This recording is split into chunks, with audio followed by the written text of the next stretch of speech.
having a leader that's a systems and process leader such as yourself is a huge advantage to your network. So congrats on that. Oh, thank you. Yeah, no, that's really cool. What's been your biggest surprise since franchising the company? I guess my biggest surprise is people are different, like completely different personalities can still make it work. So it's very, very interesting because we have that are super outgoing, super fun party leaders, and they do great. And then we have people that are super shy, more of an introvert. But if they all follow the system and work with their personality, they can still make it work. Mm-hmm. Because in the beginning, like I would kind of poo-poo somebody. I was like, no, they're really shy. They're not going to do whatever.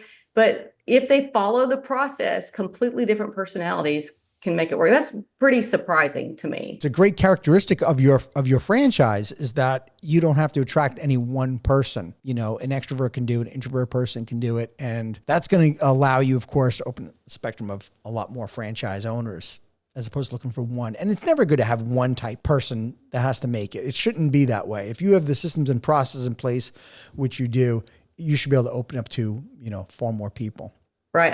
I was at franchise conference and I can't remember the speaker that said it, but he was like, franchising is supposed to be for the average person with the average intelligence, with the average motivation can make it work. And I'm like, we have that. That's amazing. Yeah. I mean, that's the goal. And like I said earlier, with the systems and processes in place, there's no reason why you can't do that. So I'm curious, what's the investment range of a franchise? So all in under 60,000. Under 60. So less than a new sedan, which is just always crazy to me because people buy like these $60,000, $70,000 cars that depreciate. And then Right. like we talk to people and they don't understand the potential of what you're getting for under 60,000. Like you can have a real business that can change the trajectory of your family. And not only that, have your nights and weekends, be very seasonal in your work. Like I was like, you could have really, once you get your business up and running, it's so flexible and having a seasonality to it is amazing. Right. Letting people understand the potential of it. And the franchise is territory based, right? Because it's mobile. Absolutely. Yes. How big is a territory? So we base it on the number of children aged 0 to 5, but in simple terms, it's about 400 to 500,000 people. Okay. And across all people, it's a territory of 400 to 500,000 people. Okay. So we do base it on the number of children because, territories look different because of where they are in their stages of development, whether there's lots of older people living or new families. But basically about 400 to 500,000 people is a territory. Okay. And your expansion strategy wise, in terms of territory, is there a particular region of the country that you are, leaning towards that you want to grow or spend more time focusing on? I think that like most emerging franchisors, we're looking for the right people that live in an acceptable territory. Mm-hmm. But we are in the Southeast, so we have grown organically from the Southeast more. But Texas, wow. Texas kind of blown up for us lately. So we're looking for the right people. And if they are in a great territory, I think that with our support systems and the internet now, we can support anybody throughout the United States. Cool. How did you find your first dozen franchisees? That's like one of the biggest questions I get from founders that are starting out. It's like, okay, how do you get these people? How did you get your first dozen? The first two were friends of friends, and the third was a friend of a friend of a friend. The fourth and fifth came from a trade show. So we went to a photography trade show. And then the next two came from a portal. It happens. Back in 2004, 2005, that's like how we got franchises. And then, over the last several years, that's more like a lottery ticket, right? Is the portal. All right. That's great. That's awesome. Yeah. And then what about some of the others? Some of the others were customers. There's amazing. Like a customer has an experience and then they move to a different location, or it's in a location that has a big enough territory. Mm-hmm. And then we have just recently delved into meta ads. Right. Yeah, you took a whole hour about that one, but just trying to do whatever it is that we can to find the right people. But we find that word of mouth is amazing. Our customers are amazing. And then we're doing a lot more towards social media. So I hope you'll go look at all our social media channels. We've got some pretty cool stuff out there with some good reach. It's been really good for our school owners. Like they're finding schools calling them other than us, having to show up with the donuts. Like schools are calling them and I want this at my school. Oh, that's great. Who sells franchises at your company? Is it you? Are you franchise development? I'm CEO. Yep. Everything. Not Yes. really. Well, just recently, my childhood best friend is an empty nester and loves sales. So she's been coming on board to help us with franchise development, which complete transparency, we are for our next hire. Like we need somebody to help us with franchise development because we feel like we've got everything else figured out. We just need help with finding the right people. And this is just a few different schools of thought. So I'm just merely looking for your opinion here. I don't think there's one right way to do it. But what is your opinion, since there's emerging founders that are listening to the podcast? So I'd love to get your take on your thoughts on using brokers for leads. So we only tried that one time. And Okay. so it was a company to remain nameless. And it was a little daunting because brokers really didn't want to, and at the time our franchise fee was 20,000. Like I didn't feel like they were pushing our brand to anybody just because we were so small and didn't have like a huge fee, I guess. So it Sure. was commission. So we have not really gone back to any of the broker networks. I'm not opposed to it. Like if bring us amazing people, I think that would be totally worth it, but we just really haven't gone into it. I think that we were to spend our money like trying to get organic leads, and we were doing SEO and trying to reach out to friends of friends, stuff like that was more effective, I thought, for us in the beginning. Good for you. I personally had very mixed results with brokers. I'm not anti-broker, but we gave it a go, more than gave it a go, several times with several different broker groups and spent the time and the money.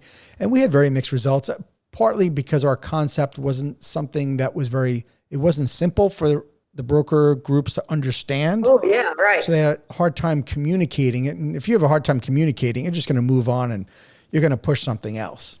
I think so too, because there's not a lot of photography franchises out there. Mm-hmm. There's like 4, 5, maybe.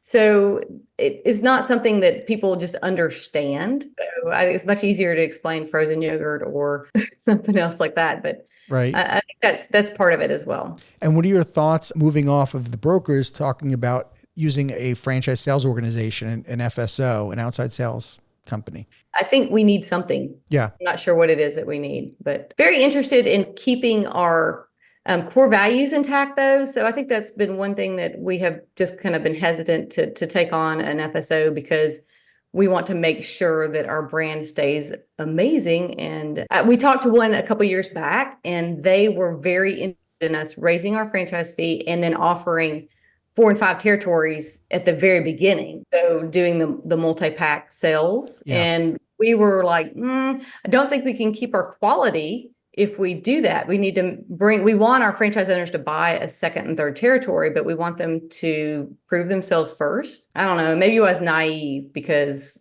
it stunted our growth maybe, but I wanted to make sure that we're keeping the qualities that make it great. So maybe we grow slower, but maybe we grow right. So yeah.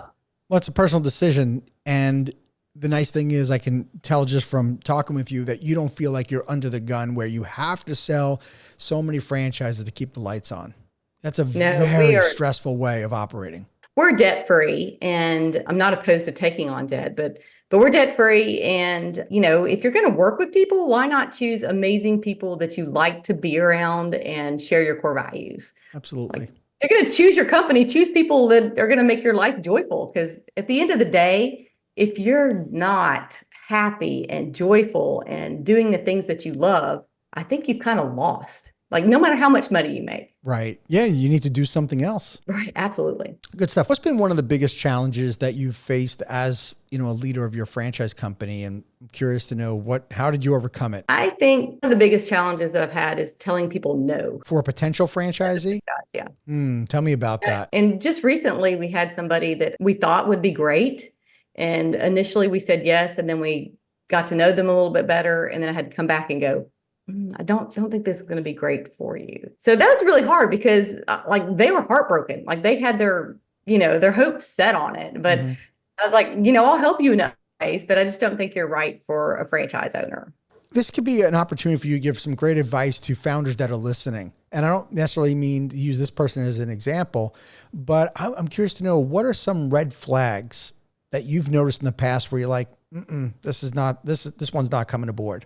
Right. I think one of the red flags, and this wasn't this particular incident, but one of the red flags is when the person doesn't understand or get your whole operation. So like, well, why wouldn't you do sports photography? Like, well, you can do sports, but that's not our thing. Like if they're not totally in on children's photography to start out, like if they don't think that's going to be amazing and they keep asking you, well, why don't you do this? And you could do this and you could add on this. It's just kind of a red flag that they're not going to follow your processes and procedures, and maybe that they don't believe in them.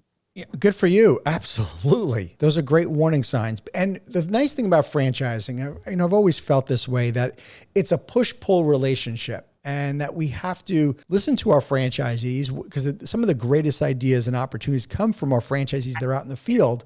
But at the same time, if you have somebody that they're not even in the system and they're already saying, I want to do this or I want to do that, and you're expressing to them your objective on how they get started and how they can be successful, and they still have their own way about it, then you're right. Right. So, and I think that those people will kind of weed themselves out, but just making sure that everyone is moving towards a common goal and believes in the mission. Right.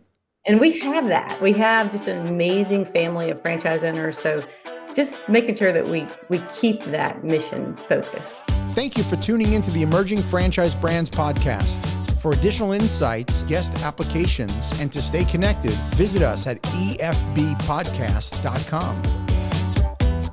The Emerging Franchise Brands podcast is for entertainment purposes only, and the views expressed do not necessarily represent those of Emerging Franchise Brands, its host Frank Fumey, or Emerging Franchise Group LLC. Any discussed franchise or investment opportunity requires thorough investigation, obtaining proper disclosure documents, and expert consultation before making any investment decisions. The podcast and its host do not offer professional advice or endorsements, and they hold no responsibility for actions, representations, accuracy, or consequential damages related to the podcast content.